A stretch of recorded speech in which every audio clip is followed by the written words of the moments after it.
दोस्तों, अभी 2-3 दिन पहले ही अचानक से पूरी दुनिया का ध्यान यमन, इसराइल और फिलिस्तीन से हटकर उस वक्त ईरान और पाकिस्तान की तरफ चला गया, जब ईरान की तरफ से लगातार एक के बाद एक ड्रोन्स और उसकी खतरनाक मशहूर मिसाइल के जरिए से पाकिस्तान के ऊपर अटैक किए गए। ये सारे हमले पाकिस्तान के लिए तो नए थे और हैरान कर देने वाले थे, मगर शायद ईरान के लिए नहीं, क्योंकि वो तो पिछले 2-3 दिन से ही इसी रंग में, मतलब कि इसी गर्म माहौल में नजर आ रहा है। पाकिस्तान से पहले भी और 2 देशों यानी कि इराक और सीरिया को भी टारगेट कर चुका था, जिसके बारे में उसका दावा था कि वहां पर इसराइल की खुफिया एजेंसी मोसाद का हेडक्वार्टर था और इसके अलावा ISIS के ठिकाने थे। मतलब कि 2-3 दिन के अंदर ही उसने एक के बाद एक लगातार 3 देशों पर अटैक किया। मगर अब सवाल यही है कि आखिर ऐसे वक्त में भी, जब ऑलरेडी मिडिल ईस्ट मतलब की पूरी दुनिया, मुस्लिम दुनिया एक खतरनाक जंग का सामना कर रही है, वो भी इसराइल और अमेरिका जैसी बड़ी ताकतों के खिलाफ, तो ऐसे वक्त में ईरान की तरफ से एक मुस्लिम ही देश के यानी कि पाकिस्तान के ऊपर अटैक क्यों किया? मेनली ये अटैक किस पर किया गया था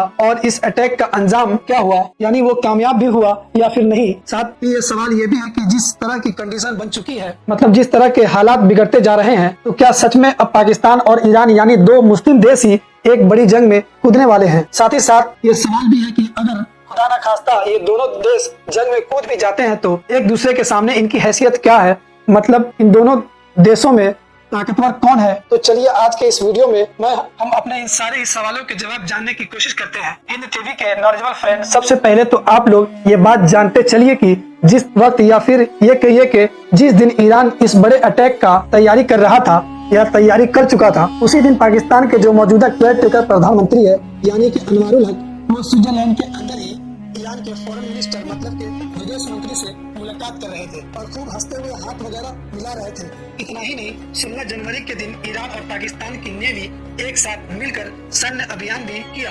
और ईरान की तरफ से पाकिस्तान के ऊपर कोई एक बार नहीं बल्कि 2 बार अटैक किया गया था। जहाँ तक मामला है किस पर किया गया था, तो दरअसल ये बलूचिस्तान में रहने वाला एक ग्रुप है जिसको बलोच के नाम से जाना जाता है। दरअसल दोस्तों, ये वो बलूचिस्तान है, पाकिस्तान का एरिया, वहाँ का एक प्रोविजन यानी कि एक राज्य है जो बिल्कुल नीचे की साइड में पड़ता है और यही वो राज्य है कि जहाँ से पाकिस्तान का बॉर्डर ईरान के साथ मिलता है। बॉर्डर भी कोई छोटा या मोटा नहीं बल्कि लगभग 1000 किलोमीटर के करीब पाकिस्तान का वही राज्य है जिसकी चर्चा हमारे इंडिया मीडिया में सबसे ज्यादा दिखाई जाती है। वो इसलिए क्योंकि यहाँ पर लंबे वक्त से ही ऐसी तरीके यानी ऐसे मूवमेंट चलते रहते हैं जो अपनी आजादी की बात करते रहते हैं और पूरे बलूचिस्तान को पाकिस्तान से अलग करने की डिमांड करते रहते हैं। बॉर्डर के अगर दूसरी तरफ की बात करें यानी ईरान की तरफ से, तो वहाँ पर भी जिस राज्य के जरिए से ईरान की सीमा पाकिस्तान से लगती है, उस राज्य को सिस्तान और बलूचिस्तान के नाम से जाना जाता है। अभी यहाँ पर इंटरेस्टिंग बात यह है कि पाकिस्तान के बलूचिस्तान में जो लोग रहते हैं उनमें से ज्यादातर नस्ली तौर पर बलूच लोग हैं। बिल्कुल इसी तरह से ईरान की साइड में भी सिस्तान बलूचिस्तान नाम का ये जो राज्य है, यहाँ पर भी ज्यादातर लोग बलूच रहते हैं और जाहिर है कि बलूच ही वो लोग है, वो तहरीक है, वो मूवमेंट है जो आजादी की बात करता रहता है। जिस तरह से पाकिस्तान में इस तरह की बहुत सारे ग्रुप है और इस तरह की बहुत सारी तहरीकें चल रही है जो आजादी की बात करती रहती है, पाकिस्तान से बिल्कुल ऐसे ही ईरान में भी हमको कुछ ग्रुप नजर आते हैं और कुछ ऐसे मूवमेंट भी नजर आते हैं। ऐसा ही एक ग्रुप है जिसका नाम है जैश अल अदल और जिसका ठिकाना है पाकिस्तान का बलूचिस्तान का एरिया। पिछले एक लंबे वक्त से इसने ईरान की नाक में दम करके रखा था, क्योंकि ईरान में किडनैपिंग, इसके अलावा बमबारी या फिर गोलाबारी वगैरह इस तरह की बहुत सारे हमलों में और इस तरह की बहुत सारे गलत एक्टिविटीज में ये ग्रुप शामिल रहा। अभी आखिरी बार दिसंबर के महीने में भी ईरान से एक पुलिस चौकी पर हमला वगैरह की खबर आई थी, जिसमें लगभग 10 से 11 ईरानी पुलिस वाले की मौत हो गई थी और हर बार ईरान की तरफ से पाकिस्तान को वार्निंग दी जाती थी और इन सब को कंट्रोल में रखने की सलाह दी जाती थी। मगर जाहिर है पाकिस्तान जो इस वक्त ऑलरेडी अपनी खुद की अंदरूनी सैकड़ों मुसीबत लेकर बैठा है, वो ईरान की सलाह पर और ईरान की इस पर क्या ही ध्यान देता। ईरान ने हर बार धमकी दी मगर इस बार लाइन को क्रॉस किया और फिर अपनी मिसाइल और ड्रोन के जरिए से पाकिस्तान के बलूचिस्तान के एरिया में जो जैश अल अदल के कई ठिकाने थे उनको टारगेट किया। जहां एक तरफ ईरान की तरफ से इन सारे हमलों को कामयाब बताया गया, तो वहीं पाकिस्तान का दावा यह है कि जैश अल अदल का तो कुछ खास ये लोग नहीं बिगाड़ पाए, मगर हाँ दोस्तों, 2 मासूम बच्चों की मौत हो गई है। जाहिर है पाकिस्तान जो ऑलरेडी हद से ज्यादा ताकतवर मिलिट्री रखने का दावा करता है और न्यूक्लियर पावर से भी लैस है, उसके लिए तो ये बेइज्जती की बात थी। इसलिए वह धीरे धीरे गुस्से से लाल होता चला गया। गर्मजोशी का माहौल दिखाई दिया और हालात यहाँ तक बिगड़े कि पाकिस्तान ने न सिर्फ अपने एम्बेसडर को ईरान से वापस बुला लिया बल्कि ईरान के एम्बेसडर को भी ऑर्डर दिया कि फौरन अपना सामान पैक करो और ईरान को वापस चले जाओ। जाहिर है पाकिस्तान का कहना है कि तुम ऐसे ही हमारे देश के अंदर, हमारे बॉर्डर के अंदर बिना इजाजत कैसे अटैक कर सकते हो। वहीं ईरान का कहना है कि हम पाकिस्तानी बॉर्डर या उसके सारे कवानीन की कदर करते हैं। हमारा हमला उसके सिटीज यानी उसके शहरियों पर नहीं था, बल्कि आतंकवादी ठिकानों पर था। इस पूरे मामले में जहां एक तरफ चाइना ने दोनों ही ताकतों को सबसे काम लेने के लिए कहा है, तो वही इंडिया की तरफ से ईरान को खुला सपोर्ट किया गया है और दूसरी तरफ सऊदी अरबिया और अमेरिका जैसे देशों ने पाकिस्तान को खुला सपोर्ट किया है। अब जहां तक मामला ताकत मतलब कि पावर का है, आखिर इन दोनों में से ताकतवर कौन है और अब पाकिस्तान के पास कौन कौन से ऑप्शन खुले हुए हैं। तो सबसे पहले तो आप लोग यह जान लीजिए कि अगर बात की जाए आबादी की, तो ईरान पाकिस्तान के सामने दूर दूर तक दिखाई नहीं देता। जहां एक तरफ पाकिस्तान की आबादी लगभग 22 से 23 करोड़ के करीब पहुंच चुकी है, तो वहीं ईरान की आबादी अभी सिर्फ 8 से 9 करोड़ के बीच है। इसके अलावा अगर बात की जाए वर्ल्ड आर्मी रैंक की लिस्ट की, जो अभी 2024 में रिलीज हुई थी, उसमें जहां एक तरफ पाकिस्तान की रैंक 9 है, तो वहीं ईरान भी ज्यादा पीछे नहीं है